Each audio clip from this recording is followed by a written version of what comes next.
Hello everybody, welcome back to Planet X News. This is Scott from the Nibiru channel. I have some very eye-popping information for all of you today. And this is concerning the magnitude 7.8 earthquake that occurred in New Zealand back in November of 2016. Now there's been some evidence uncovered by geologists and scientists pertaining to this particular earthquake. And what I'm about to show you is the reason why I talk about earthquakes and dealing with the entire Planet X issue. The issue being that the tugging and pulling on our Earth, the internal heating of the Earth's core, will cause, eventually, catastrophic earthquakes. Earthquakes that are so devastating, they could actually create mountain ranges in a matter of minutes. They can actually take away portions of land and make them completely disappear. And this is actually what occurred in November of 2016 in New Zealand. Not only did this occur in New Zealand, but this was completely downplayed around the world. And how do I know this?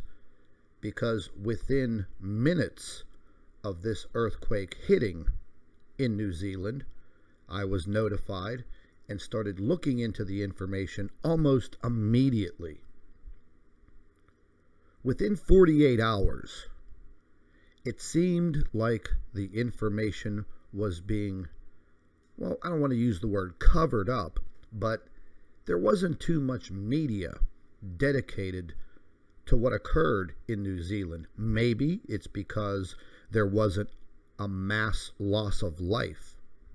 But what did occur there on that late evening in November of 2016 was devastating. Devastating beyond belief. And now, all of these months later, the evidence is coming out. And again, the reason why I warn people of the possibilities of these earthquakes and dealing with these large coronal holes on the sun, when we take a look at the information that's been provided, you're going to see something that you've probably never seen before. And all of my years paying attention to earthquake activity around the Earth, I've never seen anything like this until I saw some of the footage from New Zealand a few days after the earthquake. So we're going to go ahead and get into this information because it is just absolutely wild looking at this.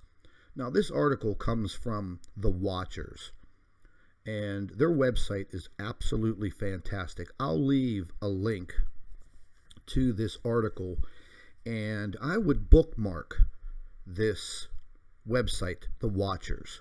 Just absolutely fantastic. I refer to it just about every day. This article goes into talking about this earthquake. It states that the Kaikoura earthquake, the most complex in modern history. Now, this just came out yesterday, March 24th, 2017. And we're going to take a look at this photograph right here. Now, you can see two gentlemen standing there.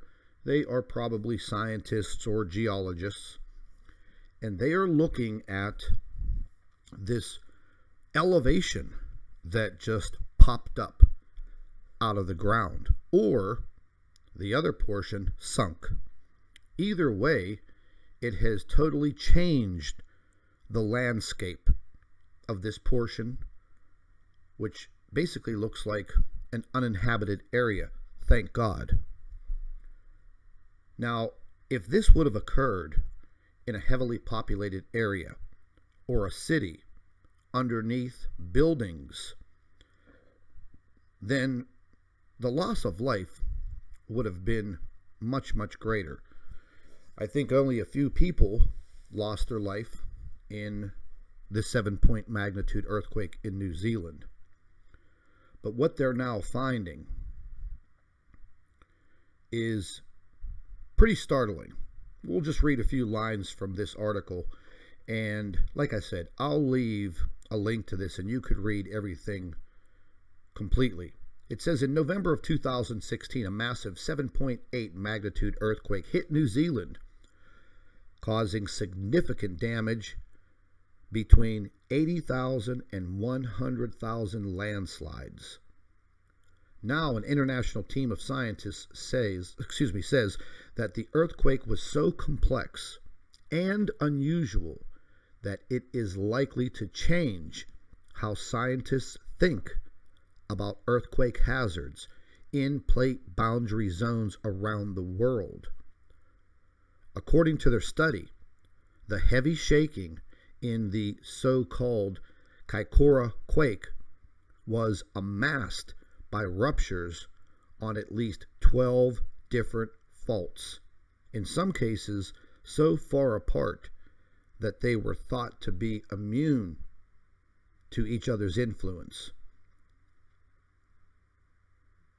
Whenever I read the rest of this article, I was pretty amazed because, once again, a lot of this information did not make its way around the world.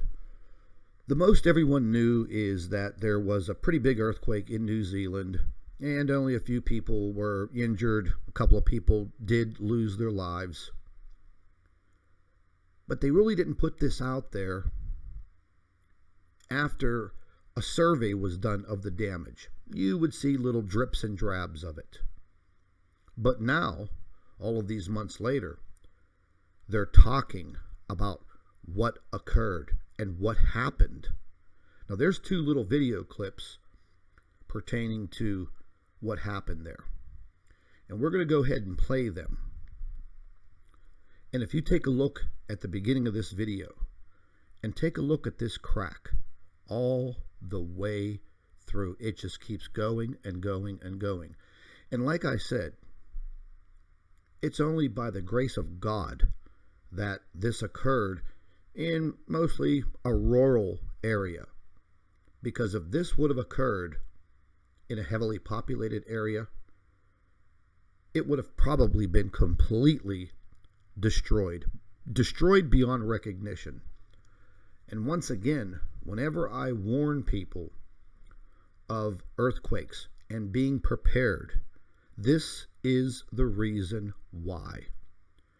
You're not going to get any type of advanced notice. This is just going to occur. And this earthquake happened in the middle of the night while people were sleeping.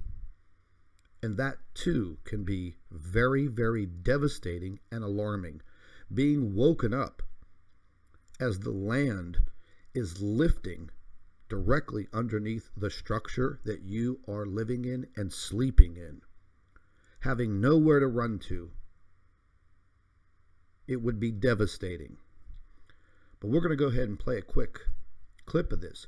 And all this is a drone flying over this very large fault, crack, fissure, whatever you want to call it. It just looks absolutely hideous from above. And as you can see, it travels on and on and on. And what you don't really see because of depth perception is how high, if you were actually standing on the ground, that is several meters high or several feet high, meaning the land rose and sunk at the same time. So if you were standing down inside of this crack or this fissure, you would basically disappear. You're looking at about 16 to 20 feet possibly even more. You can see the size of that man standing there in the video. He looks to be approximately 6 feet tall. So if you place him down inside of that crack, this crack is actually over his head. And this fissure just goes on and on and on. Now, we're going to go ahead and move to another video clip. Now, again, this goes into more of the scientific aspect of their research and their findings. Now, this portion of video is what really caught my eye. Ladies and gentlemen, what you're looking at here, this was once a beach, a regular beach with a little coastal roadway that went all along the coastline. This piece of land that you see right here actually was the ocean bottom. This piece of land was not there the day before this earthquake. It was not there. Now, it is a permanent land mass in the middle of this beach. Amazing. Amazing at the devastation and the changing of the land that an earthquake can produce. And that's why I am so worried about the entire state of California. If something like this would occur under any of the major cities in the state of California, it would be total mass devastation.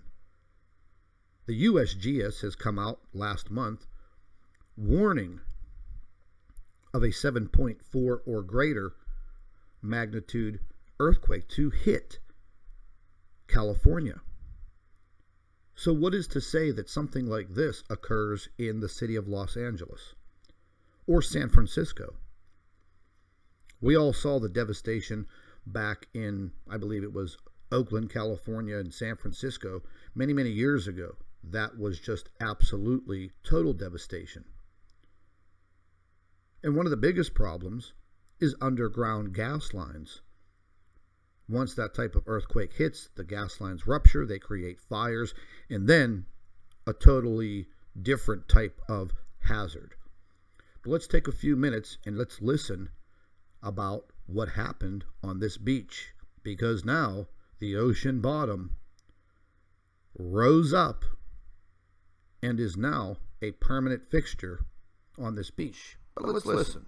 We're standing here in the Papatea Fault, a few kilometres south of the Clarence River Bridge on the Kaikoura coast. Looking here at the fault plane, the plane of movement along the fault itself, where this side here has moved up by about 1.5 metres, and we can see the gravels here and the gravels on that side.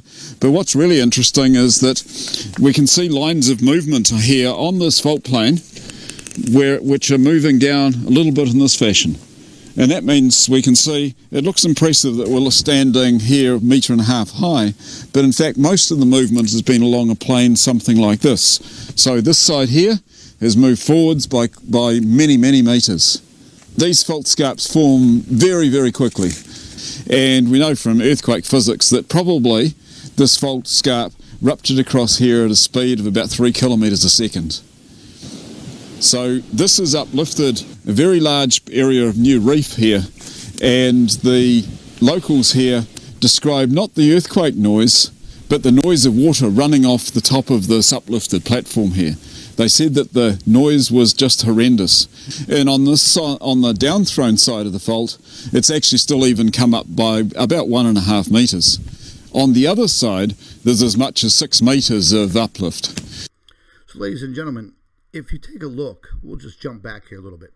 If you take a look at the height of this man's probably about 6 foot tall, maybe 6'1". Take a look at how much land rose out of the ocean and is now a permanent land structure on this beach.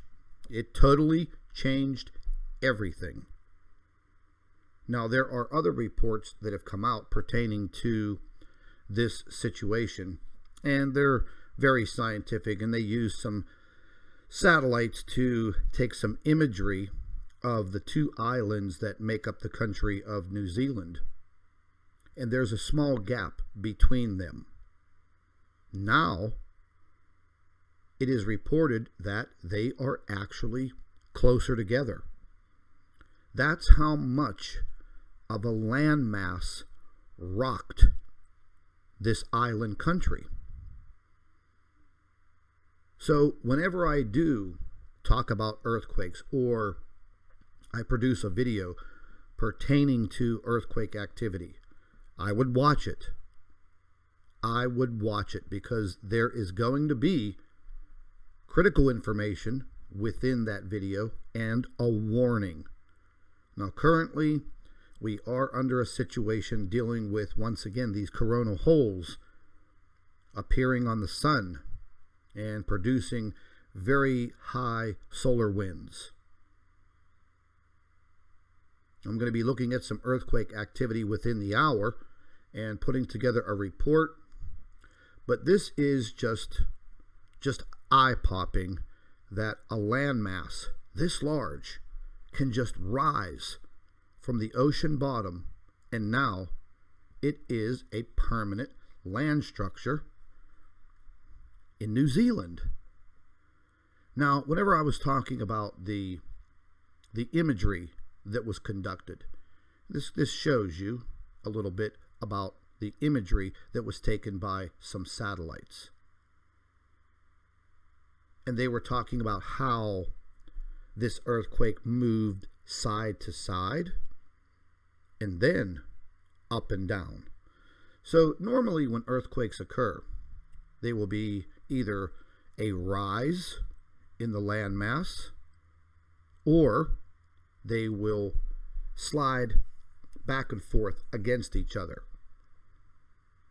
This earthquake had everything, and that's why they are saying that this was the most complex earthquake in modern history. And since that earthquake, the small island country of New Zealand has constantly been under the threat of these earthquakes.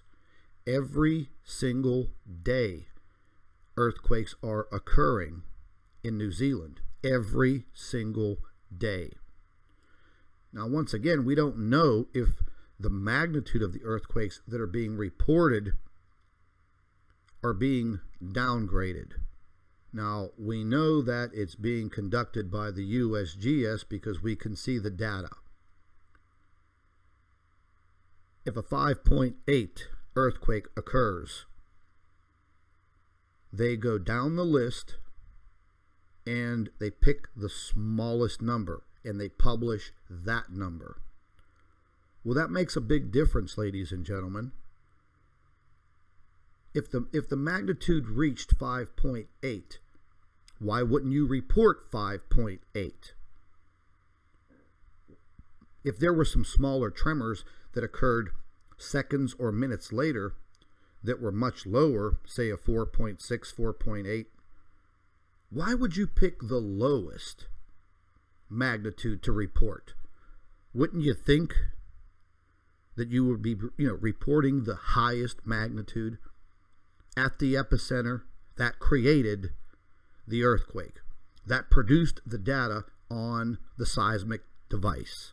The only reason why you would do that would be to deceive people. So I think that things are getting very critical as far as information that we're being given on what's happening around the world. And once again, just taking a look at this is just absolutely amazing what our Earth can do to itself. And once again, take a look at the size of these men and looking up at this rise of land And now these are all permanent structures and land masses in the country of New Zealand. Absolutely amazing. This is Scott from Planet X News. Thank you for watching.